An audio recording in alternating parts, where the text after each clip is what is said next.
Vamos ouvir agora o senhor Oscar Aníbal Chipano, juiz corregedor internacional, Tribunal de Mediação Arbitral.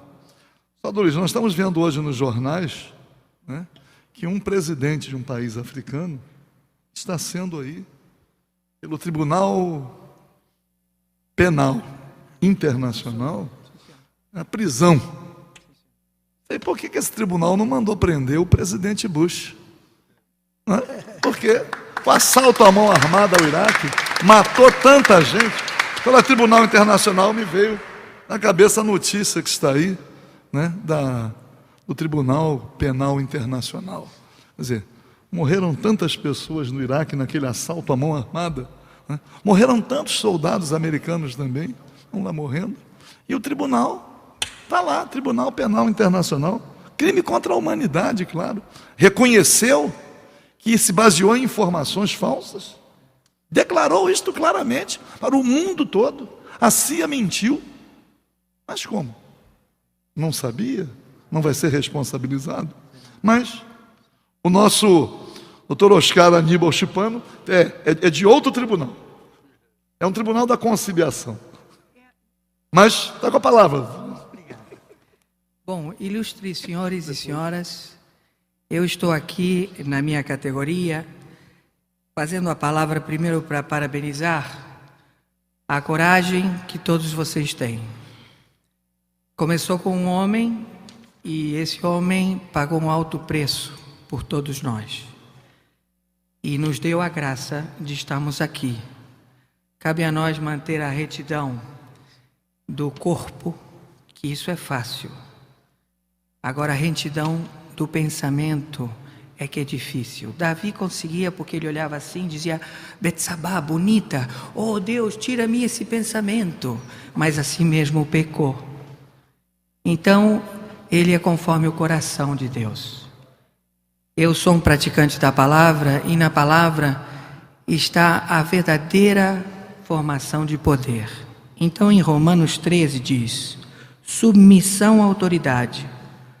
Toda alma esteja sujeita às autoridades superiores, porque não há autoridade que não venha de Deus. As autoridades que a formam, ordenadas por Deus. Por isso, quem resiste à autoridade, resiste à ordenação de Deus. E os que resistem terão sobre si mesmos a condenação. Porque os magistrados não são terror para as boas obras, mas para as más. Queres tu, pois, não temer a autoridade? Faze o bem e terás louvor dela, porque ela é ministro de Deus para teu bem. Mas se fizeres o mal, teme, pois não traz de balde a espada, porque o ministro de Deus é vingador para castigar o que faz o mal. Portanto, é necessário que lhe estejais sujeitos, não somente pelo castigo, mas também pela consciência.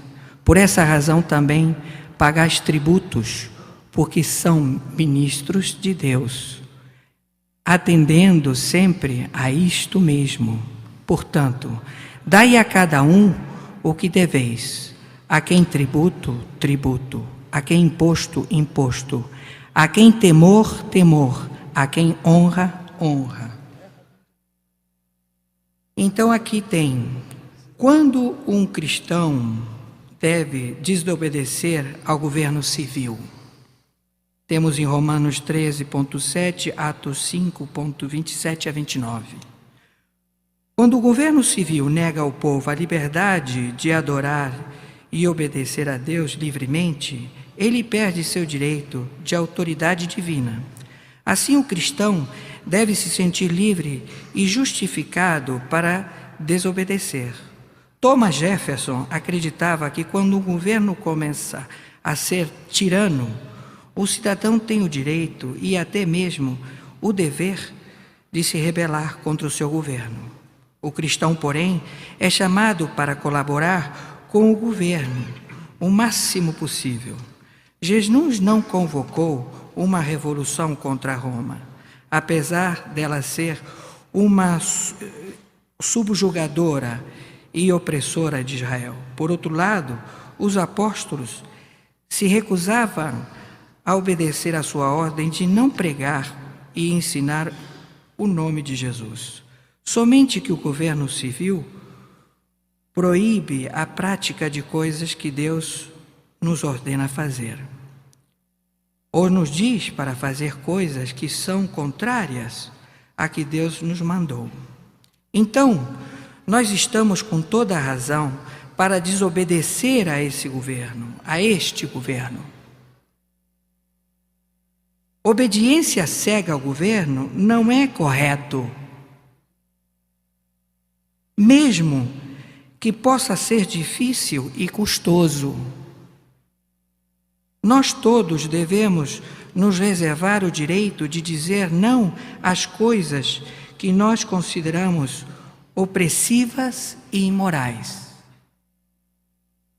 Eu, como juiz arbitral internacional, que careço de isonomia, ou seja, eu posso agir em todas as áreas, não sou pago pelo governo brasileiro, só quando contratado.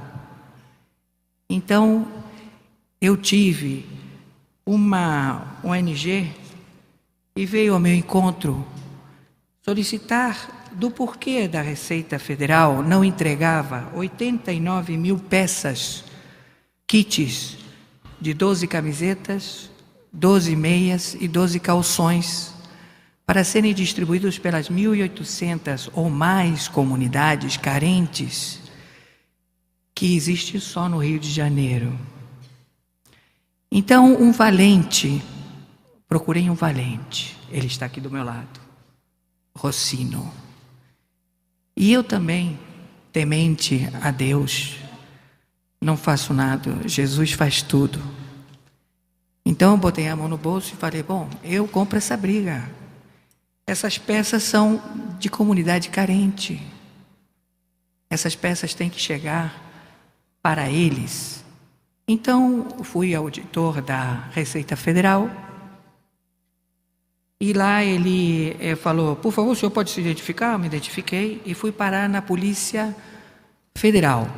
Só fui solto quando o ministro de Justiça interveio. E isso me levou a um processo. Eu fui processado a cumprir trabalho comunitário. Ao descobrirem que de fato eu sou juiz, eles ficaram temerosos. E também outras lides que eu tenho discutido em defender despejos sem ordem judicial, sem oficial de justiça, a mando de pseudos, travestidos deputados federais, traidores à pátria. Porque aquele que rouba o povo, rouba o pão do povo. Então, hoje temos a graça de termos um presidente que é povo, que ele foi oposição do governo, sabe tudo de oposição. Então, ele sabe como negociar.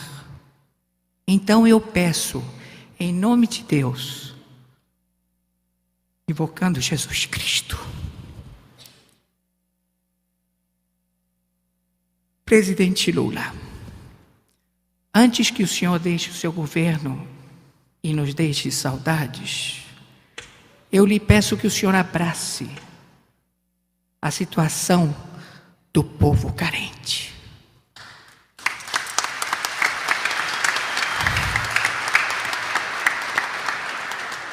Eu lhe peço, como o deputado Paulo Ramos, perseguido, ameaçado, muitas vezes vilipendiado, mas nunca perdeu a coragem. Sempre esteve aqui, falando e dizendo o que ele bem pensava. Nós precisamos de pessoas como vocês, que vocês têm os direitos humanos, como eu também tenho, mas só que recebemos esse direito porque ele surgiu na guerra Então era dado aos prisioneiros. Então nós só temos esse direito quando botamos as nossas digitais na VEP. E ali é que temos o direito, que também escasseia. É muito trabalho, senhores. É muito trabalho para juízes que vêm bem intencionados. É muito trabalho para deputados que vêm bem intencionados. É muito trabalho para vereadores que vêm bem intencionados.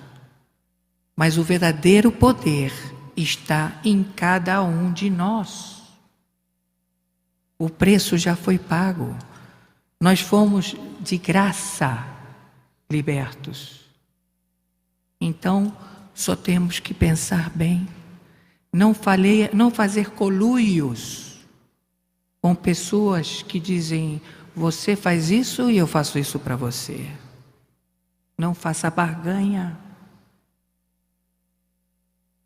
Ouça. A sua paz está dentro de você. Espere de Deus, de Jesus. Não espere do homem. O homem é mentiroso. Então eu quero dizer para o meu querido Rossini de Castro Diniz, presidente da FAFERJ, e para o meu deputado Paulo Ramos, e convoco o governador, e convoco o senhor prefeito, que me ajudem a que esta mercadoria que se encontra no porto do Rio de Janeiro, que eu não sei que finalidade vai ter, como também doações de litros de azeite, como também bicicletas, de brasileiros que foram lá fora e que triunfaram, e que estão mandando para cá para dar doações às comunidades carentes, e que não é liberado. Então eu pretendo, até meus últimos dias, estar na companhia de Jesus, porque Ele me fortalece. Não mais como juiz, mas como homem. Admiro a coragem dessas mulheres, que elas são mostradas na televisão por terem furtado uma lata de leite e são colocadas para serem vilipendiadas como marginais, porque elas têm fome, mas elas não pensam nela, elas pensam em seus filhos. São levadas à delegacia pelo gerente do supermercado. O delegado diz: eu pago. Mas o gerente diz: ela tem que servir de exemplo. Ela permanece 3 dias presa, não tem dinheiro para comer, muito menos para um advogado. Então ela é levada para a VEP e lá ela espera atendimento da Defensoria Pública para ser apresentada ao juiz. Passa 1 ano, ela fica devendo na cantina, a sua família tem que pagar e vem o coluio. Então vocês que estão nessas comunidades, ninguém aqui é perfeito, todos nós pecamos por presunções, pecamos que somos sábios, pecamos pelo ego, pecamos a cada minuto, a cada segundo. Mas vocês saibam que as necessidades que vocês têm aí, nós temos aqui. Vocês saibam que a luta que vocês têm aí, nós temos aqui. E é difícil, muito difícil. Então eu quero, em nome do Senhor Jesus, agradecer a oportunidade e dizer a vocês que tudo o que vocês pedirem a Jesus, em nome de Jesus, a seu Pai, Deus, Ele fará por todos nós.